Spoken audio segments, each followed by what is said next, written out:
अल्हम्दुलिल्लाह रब्बिल आलमीन वस्सलातु वस्सलामु अला रसूलिल करीम व आलिहि तय्यबीन अत्ताहिरीन अल मासूमीन अल मज़मूमीन अम्मा बाद फ़क़द क़ाला अल्लाहु तआला फ़ी किताबिल मुबीन वला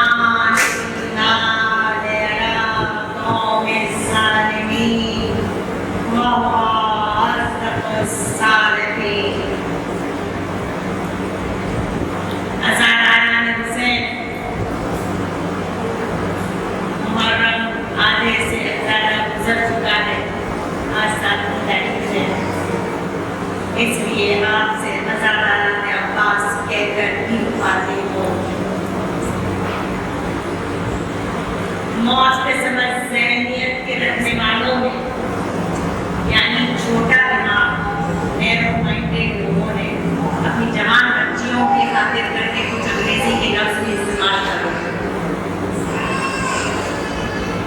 तंग ज़हनियत रखने वालों ने हर साल मुहर्रम में ये जुमला बड़ी जुर्रत के साथ दोहराया है कि हुसैन वाले अशरा से तक चहलू हुसैन की सदाएं क्यों बुलंद करते हैं। तो मालूम हुआ कि ऐसी ज़हनियत के मालिक फकत हुसैनियत को मातम और गिरिया तक ही महदूद समझते हैं। और ये सच भी है कि निगाह हसद यानी जेलसी की नजर मकाम बुलंद हासिल नहीं कर सकते। हुसैन वाले हुसैन का जिक्र बुलंद करते हैं और करते रहेंगे। हुसैन के जिक्र से पहले अल्लाह का जिक्र होता है। हुसैन का जिक्र तौहीद इलाही और दुरूद और सलाम से शुरू किया जाता है। यानी हुसैन के जिक्र से पहले अल्लाह का जिक्र होता है, हुसैन के जिक्र से पहले रसूल का जिक्र होता है। तो मालूम हुआ कि हुसैन के जिक्र में क्या क्या है। हुसैन के जिक्र में हक व बातिल का जिक्र है, मलाइका व नूर व बहिश्त का जिक्र है। हुसैन के जिक्र में आदम और इब्लीस का जिक्र है, इबादत का जिक्र है, तस्लीम और रज़ा का जिक्र है। हुसैन के जिक्र में मक्का और मदीना का जिक्र है, किबला अव्वल का जिक्र है, कुल ईमान का जिक्र है, नूर ज़ुल्मात का जिक्र है, खिलाफत और मलूकियत का जिक्र है। अल मुख्तसर ये कि हुसैन के जिक्र में हर चीज का, हर शे का जिक्र है। अगर हयात इंसानी के कौन सा पहलू ऐसा है जिसको हुसैन के तस्करे से अलग कर दिया जाए तो वो तस्करा दुनिया में आपको कहीं नजर नहीं आए। और वो कौन सा अमल खैर ऐसा है कि जिसके लिए हुसैन ने अपना नमूना अमल पेश न किया। हकीकत तो यह है कि सब कुछ हुसैन के जिक्र में है। दीन खुदा को जिंदगी मिली तो हुसैन से मिली। इंसानियत को अज़्म व इत्तिसाल, सब्र व क़ुव्वत व हिम्मत व जुर्रत मिली तो हुसैन से मिली। ईमान को बका मिली तो हुसैन से मिली। यतीमों को सहारा मिला तो हुसैन से मिला। मज़लूमों का हौसला बढ़ा तो हुसैन से बढ़ा। ये बंदर खुदा क्या कश्ती, क्या किनारा, क्या अज़्म व इत्तिसाल, क्या इंसानियत, क्या दीन, क्या दुनिया, क्या आखिरत। अगर सबको हौसला और क़ुव्वत मिली तो मेरे हुसैन से मिली। तारीख़ गवाह है, आज साइंस भी इस बात की दाद देती है कि अगर दुनिया की गुजारी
अबू सुफियान और मुआविया ने इस्लाम के इन दोनों पहलुओं को इस कदर गुर्बत कशी में डाला कि ये दोनों गोशानशी हो गए।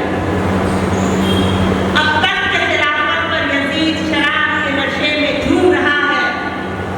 शरीयत, तिलावत, इस्मत, तहारत, रिसालत, नबूवत सब मजाक का उपमान बनकर रह गए। उसकी नजरों में रिसालत सिर्फ बनी हाशिम का एक खेल बनकर रह गया था। उसका कहना कि वही ये क्या होता है, ये कोई आवाज नहीं जो कि आसमान से नाजिल हुई, रसूल की कही किसी बात को न मानता था।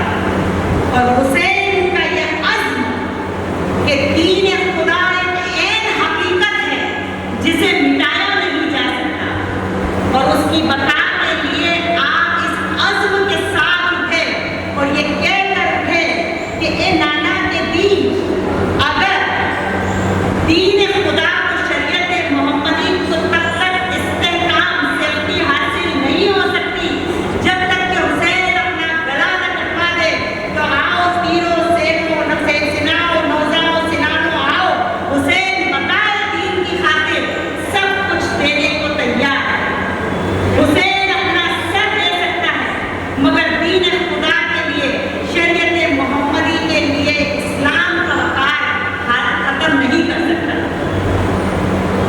हुसैन को मालूम था कि नाना ने अपने दीन की हिफाजत के लिए मोहम्मद को कितने कांटों के रास्ते पे चलना पड़ा था। आपके पिता बुजुर्गवार बाबा अली का सरे मुक़द्दस तलवार से शनाख्ता हुआ था। आपकी मादर गिरामी का शिकम शिकस्ता हुआ था। आपके भाई हसन को ज़हर दगा पीना पड़ा था। अब हुसैन को ये कब मंजूर था कि दीन मिटाया जाता रहे और हुसैन देखता रहे, हुसैन का दीन का सरासर मजाक उड़ाया जाता रहे और हुसैन तमाशाई बना खड़ा देखता रहे। इसलिए इस अज़्म के साथ उठे कि नाना को कहे वादे के मुताबिक अपना सब कुछ निसार कर दूंगा मगर इस्लाम की हिफाजत के लिए अपना सब कुछ दे दूंगा।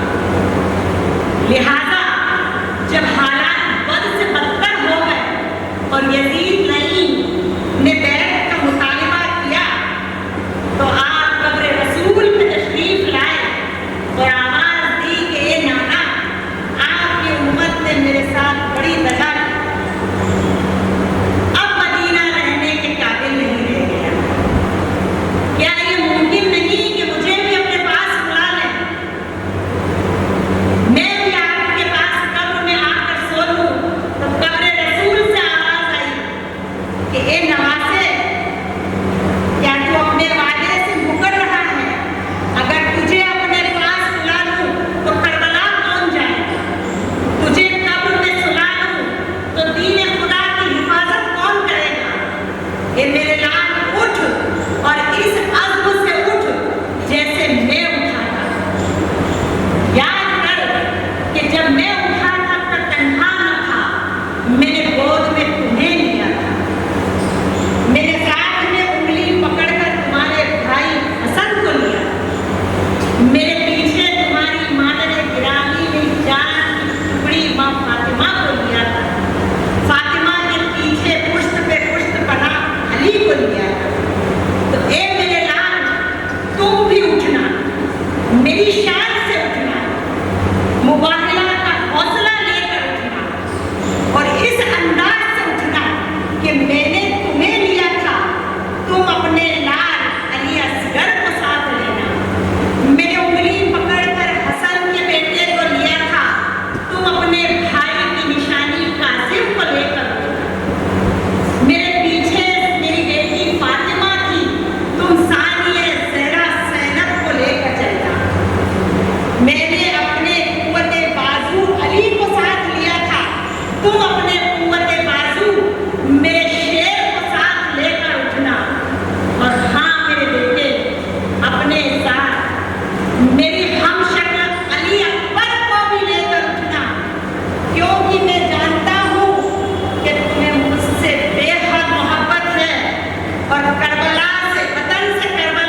बेटा वादा करो कि जब तक तुम्हारे बाजुओं में कुव्वत रहेगी, मेरी ज़ैनब की चादर के तुम मुहाफिज रहोगे।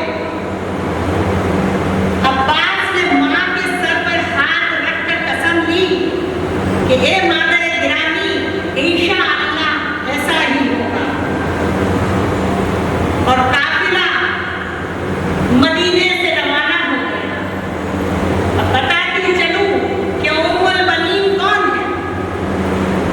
उम्मुल बनीन अब्बास की मादर गिरामी का इस्म मुबारक है, यानी आपका नाम है।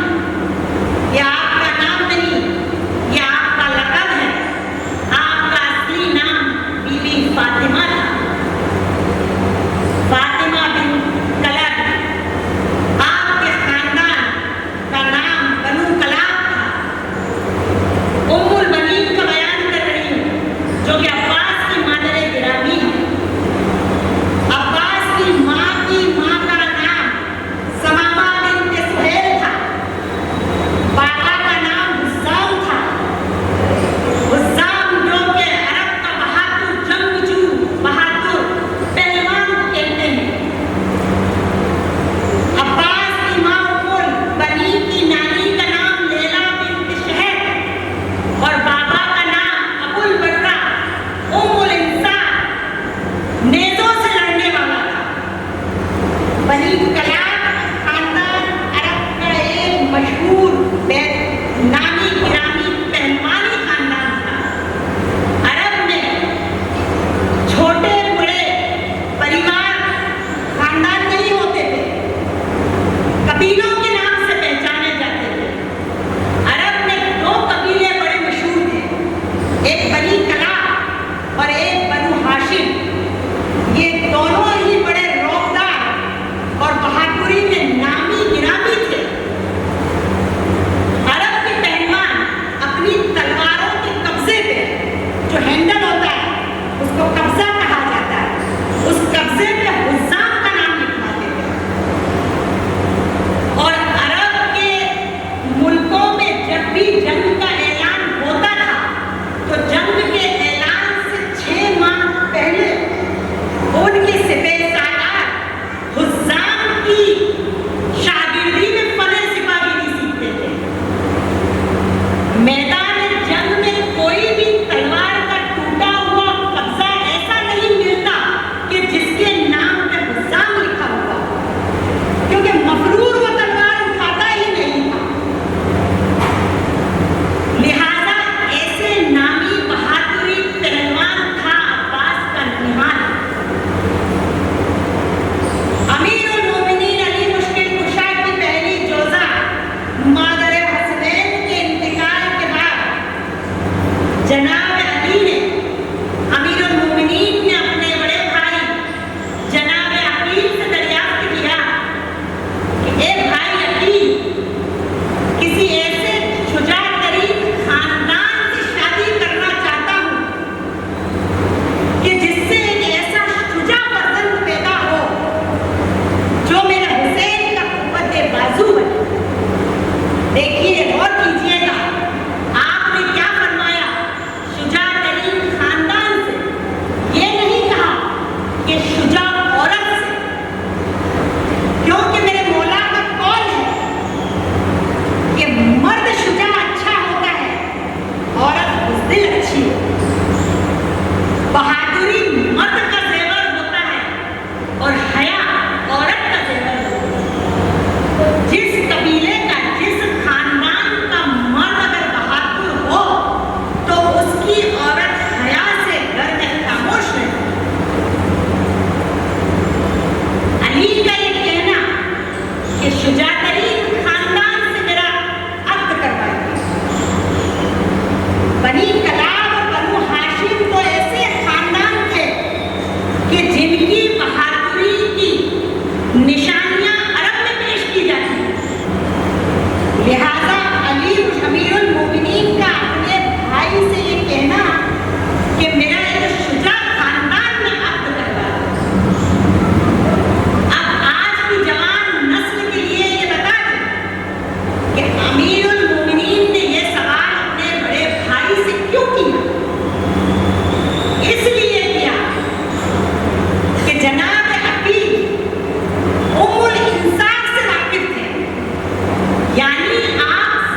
जैसा कि मैंने बताया कि अकील उम्मुल इंसाफ से वाकिफ थे, लेकिन आपको पता नहीं कि अकील खाली शजरे जानते थे। शजर यानी उस खानदान का पूरा दरख्त, किसका बाप है, इसका दादा कौन है, इसका परदादा कौन है। तो जब मैदान में वो खानदान लड़ने के लिए आता तो शजरे सुनाए जाते थे। अरब में अगर शजरे बराबर के होते तो मुकाबला होता, वरना बहादुर अपने सबसे पीछे हट जाते कि हम तुमसे मुकाबला नहीं करते, अपने बराबर वाले शजरे को भेज, उससे मुकाबला करेंगे। तो जनाब अकील तो उम्मुल इंसाफ से वाकिफ हैं, लेकिन मेरे मौला अली की तलवार जुल्फ़िकार तो शजरे पहचानती है। वो तलवार सरों को देख कर चलती थी। याद करिए कि मालिक मुश्तर ने पूछा था कि या अली, ये तलवारें सरों को देख कर क्यों चलती है? तो अली ने जवाब दिया कि ये मजलूमों का, मोमिनों का सर नहीं काटती, मेरी तलवार शजरे देख कर चलती है। जो मोमिन होता है उसे छोड़ देती है, जो मुनकिर होता है उसका सर काट देती है। तो जब अली की तलवार शजरे देख कर चलती थी तो अली ने ये सवाल क्यों किया जनाब अकील से? क्यों कि जनाब अमीरुल मोमिनीन उस शुजा तरीन खानदान की फज़ाइल दुनिया के सामने पेश करना चाहते थे। जनाब अकील ने कहा कि हाँ भाई, मैं ऐसे खानदान को जानता हूँ कि जो पाक मुताहिर है, जिनकी औरतें तैयबा हैं, ताहिरा हैं, जिनके बच्चे माओं की गोदियों में तलवारों और नेज़ों से खेलते हैं, जिनके कब्जे से मजलूम फरार होकर जालिम नहीं जा सकता, जो मजलूमों के हिमायती हैं, गरीबों के परस्तार हैं।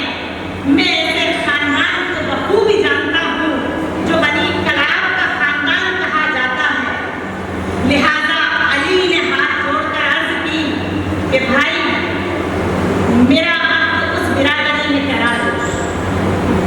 जनाब अकील उठे और बनी कलाब के खानदान की तरफ बढ़े तो उस खानदान के मुअज़्ज़िज़ीन ने आगे बढ़कर बड़ी खूबी के साथ जनाब अकील का खैर मकदम किया और अपने घर में अपने मेहमान खाने में 3 दिन तक मेहमान रखा।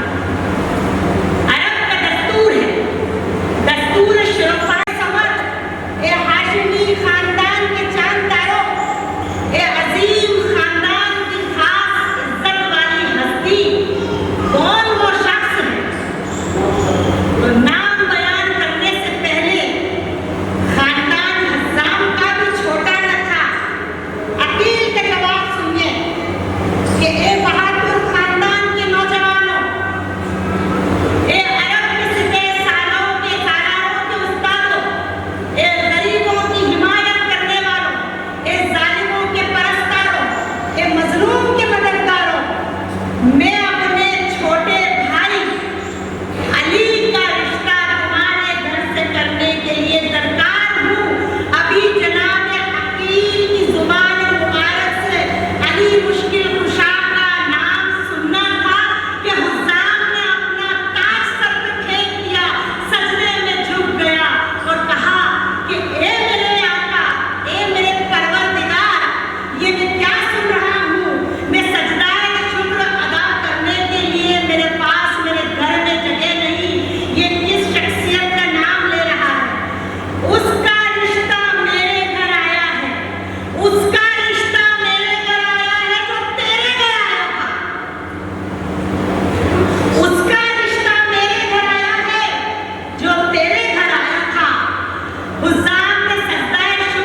मादर गिरामी बहनों के घर से आ रहा। उम्मुल बनीन ने जोर से पुकार कर कहा कि खबरदार, उन्हें बहने ने कहना अब्बास कौन बहन, कहा ज़ैनब बहन, कुलसूम बहन, कि खबरदार, आज से खबरदार किए देती हूँ, वो तुम्हारी बहनें नहीं है, वो तुम्हारी आकाज़ादियाँ हैं, और तुम एक अदना कनीज़ की, एक नौकरानी के बेटे हो, लिहाजा आज से उनको बहने न कहना, आकाज़ादी ही कहकर खिताब करना। तो रोने लगा। मादर गिरामी के कदमों में झुककर कहा कि आज तक जो कह लिया सो कह लिया, अब नहीं कहूँगा। पूरा दिन गुजर गया, अब्बास बहनों के हवेली में नहीं आए। ज़ैनब बड़ी फिक्रमंद हुई। कुलसूम से कहा, फिज़्ज़ा से कहा कि जा मेरी विदा ला दे। क्या वजह है कि अब्बास आज पूरा दिन हुआ अपने घर नहीं आया। जब गया तो अब्बास को सहन से आते हुए देखा। माँ की हवेली के सहन के बाहर बैठ के दोनों हाथ फैलाकर कहा कि एक जान बिरादर, अब्बास ज़ैनब की गोदी में आ जाओ। अब्बास बड़े दूर बैठकर रोने लगा कि नहीं आकाज़ादी, जो आया सो आया, अब आया, मैं मुआफ़ी चाहता हूँ। मुझे पता नहीं था कि तुम अपने पिदर से पर्दा करती हो, भाइयों से हिजाब आता है, कुरान के सिवा तुम किसी को नहीं उठाती और तुम मुझे उठाती रही। ज़ैनब ने रो दिया और अब्बास भी सहन से उम्मुल बनीन की गुफ़े में चले गए। जब और कुछ सयानी उम्र को पहुंचे तो जनाब अमीरुल मोमिनीन ने फने सिपाहगिरी अब्बास को सिखाई। अब्बास अरब का दस्तूर था कि बच्चों को बच्चों से लड़ाया जाता, जवान को जवानों से लड़ाया जाता, लेकिन मेरा मौला जो कि अली शेर खुदा था, उसने अब्बास को बच्चों से कभी जंग न करने दी। अपने मर्दों से अब्बास को लड़ाते थे, अपने नौजवानों को कहते थे कि आओ मेरे कमसिन बच्चे की कलाई का जोर आजमा। मैं खुदा का शेर हूँ, शेर इलाही हूँ, और ये मेरा शेर है, शेरों का शेर है। अब्बास उन नौजवानों से इस तरह लड़ाई करते कि कोई नौजवान अब्बास के सामने टिक नहीं सकता था। अब्बास की बहादुरी का क्या बयान करूं कि एक मर्तबा जंगल में कुछ जानवरों के पीछे एक शेरों का हॉल, एक प्राइवेट ग्रुप शेर का उस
अबू सुफियान